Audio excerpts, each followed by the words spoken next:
प्रकाशीय वियोजन, ऊष्मा के द्वारा भी वियोजन हो सकता है।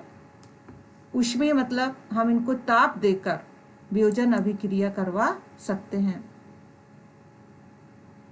चूने का पत्थर CaCO3, ये आप सभी ने देखा हुआ है।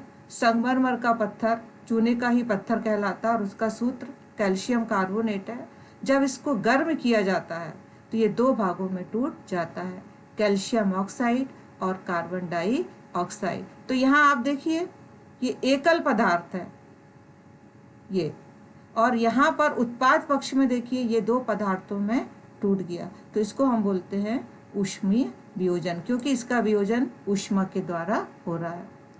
अब अगला है विद्युत वियोजन। जैसे नाम से आप जानते हैं विद्युत करंट, सामान्य भाषा में आप बोलते हैं बिजली। बिजली के द्वारा हम पदार्थों को तोड़ रहे हैं। तो जब हम किसी में भी विद्युत धारा प्रवाहित करते हैं तो ये पदार्थ दो भागों में टूट जाता है। पानी में जब हम विद्युत धारा प्रवाहित करेंगे तो हाइड्रोजन और ऑक्सीजन गैस उत्पन्न होगी। अगला है प्रकाशीय वियोजन।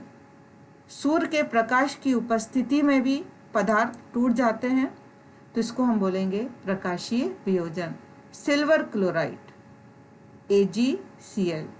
अच्छा, आप कक्षा 10वीं में हैं तो मैं पुनः बोल रही हूँ कि कक्षा 9th में आप जो तत्व दिए हैं उनके संकेत और उनके नाम आपको बहुत अच्छे से कॉपी में लिखना है।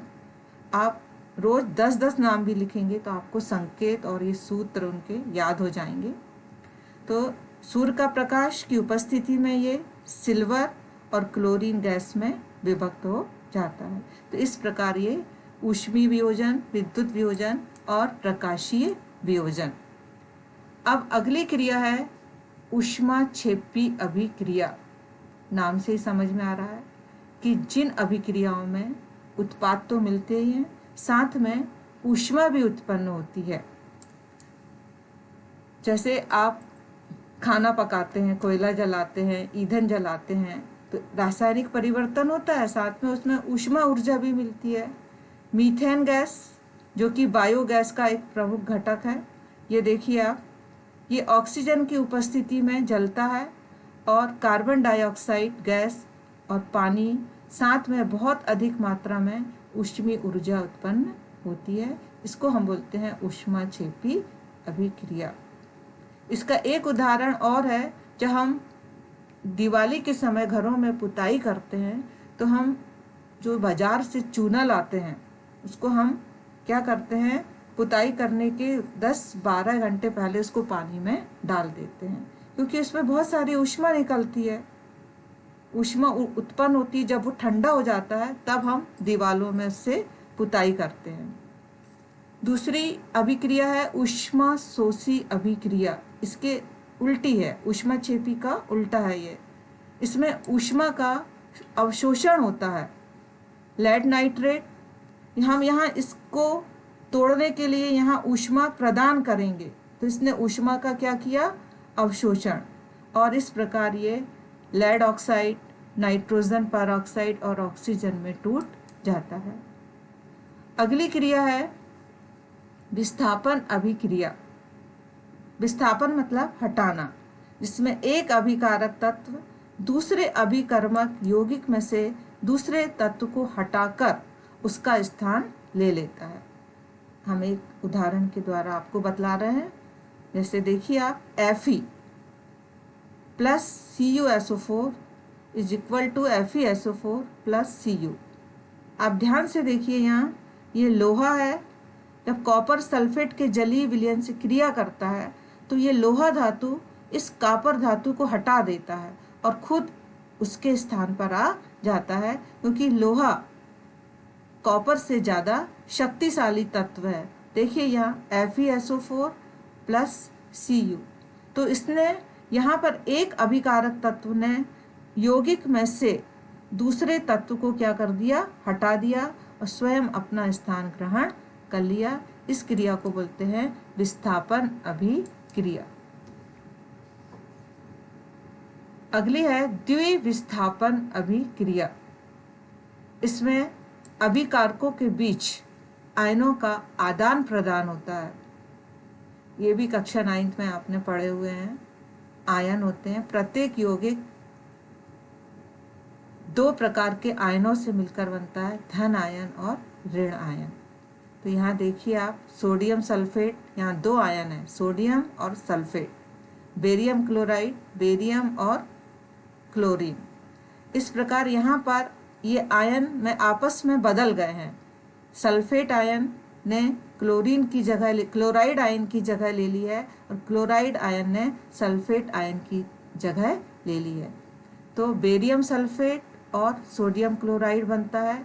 तो इस अभिक्रिया में आयनों का आदान प्रदान हुआ, इसलिए इसको बोलते हैं द्विविस्थापन अभिक्रिया। एक बहुत महत्वपूर्ण क्रिया है उपचयन अभिक्रिया। जब भी किसी पदार्थ से ऑक्सीजन जुड़ जाए तो उस क्रिया को हम बोलेंगे उपचयन अभिक्रिया।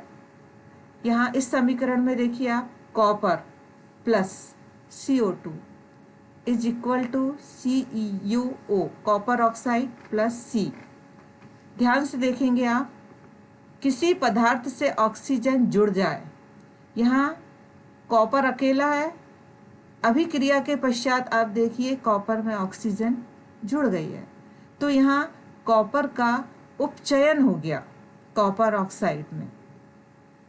अगला उदाहरण, C यहाँ पर अभी आप देखिए अभिकारक पक्ष में अकेला है, C प्लस O2, बाद में देखिए कार्बन से C जुड़ गया, तो कार्बन का यहाँ क्या हो गया, उपचयन।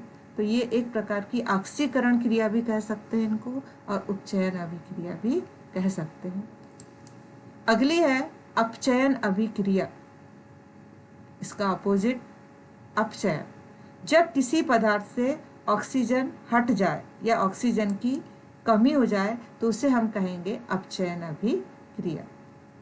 जिंक ऑक्साइड, जिंक के साथ ऑक्सीजन जुड़ा हुआ है और इसने क्रिया के पश्चात ये जिंक में बदल गया, तो यहाँ ऑक्सीजन क्या हो गई, हट गई, तो यहाँ जिंक ऑक्साइड का जिंक में अपचयन हो गया। ये दोनों क्रियाएं एक दूसरे के अपोजिट है। कभी कभी दोनों क्रियाएं एक साथ होती हैं, उपचयन भी होता है और अपचयन भी होता है, तब उसको हम बोलते हैं रेडॉक्स अभिक्रिया। रेडॉक्स अभिक्रिया जिसमें कि एक अभिकारक का उपचयन होगा और एक का अपचयन होगा। एक समीकरण है ये, इसमें अपचयन भी हो रहा है और उपचयन भी हो रहा है। जैसे CuO, ये कॉपर में बदल गया तो यहाँ की ऑक्सीजन क्या हो गई, हट गई, तो कॉपर ऑक्साइड का कॉपर में अपचयन हो गया। हाइड्रोजन अभी आप देखिए H2 अकेला है, अभिक्रिया के पश्चात आप देखिए जल का निर्माण हो गया H2O, तो इसमें ऑक्सीजन जुड़ गई, तो यहाँ इसका क्या हो गया, उपचयन। तो हम देखते हैं दोनों क्रियाएं एक साथ होती हैं, तो इस अभिक्रिया को बोलते हैं रेडॉक्स अभिक्रिया। ये उपचयन का हमारे दैनिक जीवन में बहुत महत्व है। ये सारे अध्याय में जो भी आपने पढ़ा वो सारा हमारा दैनिक जीवन में रोज उपयोग में होता है। जैसे संचारण, संचारण मतलब जो धातुओं की चीज़ें हैं वो धीरे धीरे वायुमंडल में खुली रहती हैं और धीरे धीरे उन पर परत जम जाती है और उनकी चमक होती जाती है। कोई भी धातु जब पानी, आर्द्रता, अम्ल आदि के से संपर्क में आता है तो धातुएं संचारित हो जाती हैं। सबसे अच्छा उदाहरण है लोहे पर जंग लगना। आप चांदी की नई चीज़ें देखिए कितनी चमकदार रहती हैं और उस पर धीरे धीरे उस पर काली परत जमा हो जाती है, तांबे पर भी परत जमा हो जाती है, तो ये संचारण है। संचारण मतलब नष्ट होना। अगला उदाहरण है विकृत गंधिता। आप देखते हो ना, नमकीन, चिप्स वगैरह यदि बहुत दिनों के पश्चात ये वायु में खुली रखी रहती हैं तो इनका स्वाद और गंध बदल जाते हैं। तो कोई भी वसा युक्त और तेली खाद्य पदार्थ जब वायु के संपर्क में रहते हैं लंबे समय तक तो ये उपचयित हो जाते हैं, मतलब ऑक्सीजन से जुड़ जाते हैं और अपना गंध और स्वाद बदल देते हैं। इसको बोलते हैं विकृत गंधिता। एक उदाहरण है, जैसे इससे आप बच भी सकते हैं, जैसे चिप्स की थैली में ऑक्सीजन हटाकर उसमें हम नाइट्रोजन गैस से उसको जोड़ देते हैं पैकेट में, क्योंकि नाइट्रोजन बहुत अक्रिय गैस है और बहुत धीमी गति से क्रिया करती है, जिससे कि हमारा खाद्य पदार्थ लंबे समय तक सुरक्षित रह सकता है। तो छात्रों, आज हमने रासायनिक अभिक्रियाएं और समीकरण फर्स्ट चैप्टर पढ़ा, और आप जब इस अध्याय को अच्छे से पढ़ेंगे तो आपको लगेगा ये सारी चीज़ें हमारे दैनिक जीवन में काम में आती